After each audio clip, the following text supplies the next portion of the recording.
This DIY starts at Walmart and the bathroom. I took an empty toilet paper roll and hot glued it to a wood round made for crafts. Then I took it out to my garage and gave it a paint job in all black. I set that aside and pulled out my Walmart placemat. Then I cut off about the bottom third of it. Using another wood round, I added hot glue along the edge and carefully lined up the placemat and the wood. Once the two ends met, I glued them together as well. I used a little more hot glue to bring both parts of this project together, and then I was left with the coolest, ultra-modern table lamp that I can use to light up any space in my home. For this project, I headed to my local Dollar Tree and I scooped up one of their wired napkin holders. As well, in the kitchen section, I found these cool leather placemats. And then I also scooped up one of these rectangular gold wire baskets. So I began by placing my wire basket over top of the wired napkin holder. And then I'm going to go ahead, I'm going to cut off the rim around the wire basket, and this just makes it easier to move the wires. I'm also going to take the wires at the end, one end, and I'm going to cut those off. Then I'm going to go around and I'm going to continue cutting off the rim, like I said, so that this wire basket is more pliable and I can actually shape it and mold it around my wire napkin holder. Once I have it all shaped out, I'm then going to come in and take some plastic zip ties and I'm going to attach the napkin holder directly in the middle using the zip ties. And I'm going to pull them really tight, and this is going to form the wired basket onto the napkin holder to create the shape. So I'm going to attach it in 4 areas on each side of the napkin holder, pulling them really tight and then cutting off the ends of the zip ties. And then I'm going to go ahead and I'm going to take a battery operated flashlight. This flashlight has 2 functions, so a side light and a top light, and I'm going to use zip ties to attach it to the napkin holder. Then I'm going to take my leather placemat and placing it on the front of the wire basket, I'm going to wrap it around to the back. This placemat is the perfect size and meets perfectly at the back.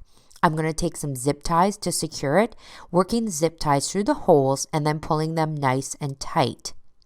Once I have 4 zip ties in place, I'm going to go ahead and I'm going to use some scissors to cut off the excess of the zip ties so they're not sticking out. And then my wall sconce is completed. To hang my wall sconce on my wall, it's very light, so I'm just going to use a little bit of 3M command strip picture hanging strips. So these are super easy to use. They're just Velcro and you just stick them together, and then there's a sticky side on each. So you can stick one side to the wall sconce and then one side to your wall. All you need to do is simply follow the hanging instructions on the back of the package and you can hang up the wall sconce. I designed this wall sconce for this area by my front door. It's a darker area and needed a little light. And I was so happy that I was able to do this with just a few Dollar Tree supplies. It didn't cost me very much at all. And now I have a beautiful light that I can use here by my side door, and it just fills this space perfectly. I hope this project inspires you to get creative with things that you find at Dollar Tree and even use this idea to create your own. You're not going to believe what I made with this plunger and funnel. I removed the wood stick from the plunger and flipped the rubber end inside out. I drew a circle on the top using a sour cream container for a guide. I cut out the circle and trimmed the edges.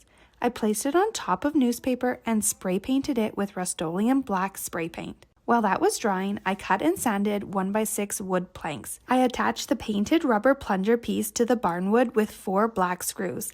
Next, I cut the wood plunger handle and I screwed it into the plunger part. I attached the funnel to the wood plunger handle with another black screw.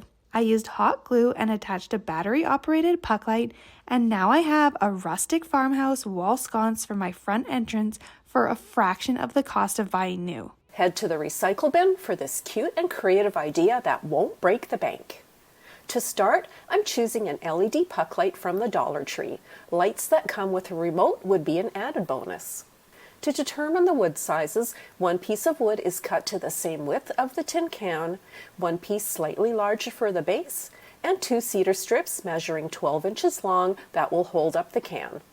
Working within the smaller board thickness, I'm pre-drilling 2 screw holes on the bottom of each cedar strip plus 1 hole near the top. I'm now choosing my paint colors of raw silk and coal black by Fusion Mineral Paint. Both cedar strips and the smaller wood block are being painted in 2 coats of black. Using a gloved hand for protection from the metal, I'm positioning the tin can over my hand, then painting it with 2 coats of raw silk. Now it's assembly time. The main base is being placed good side down, then the smaller block of wood is being positioned on top and traced. I'm now pre-drilling 4 screw holes in the main base within the marked area. Flipping the base good side up, I'm positioning the smaller board on top of the base, then holding that position, carefully flipping it around and attaching the 2 pieces together from the underside with screws.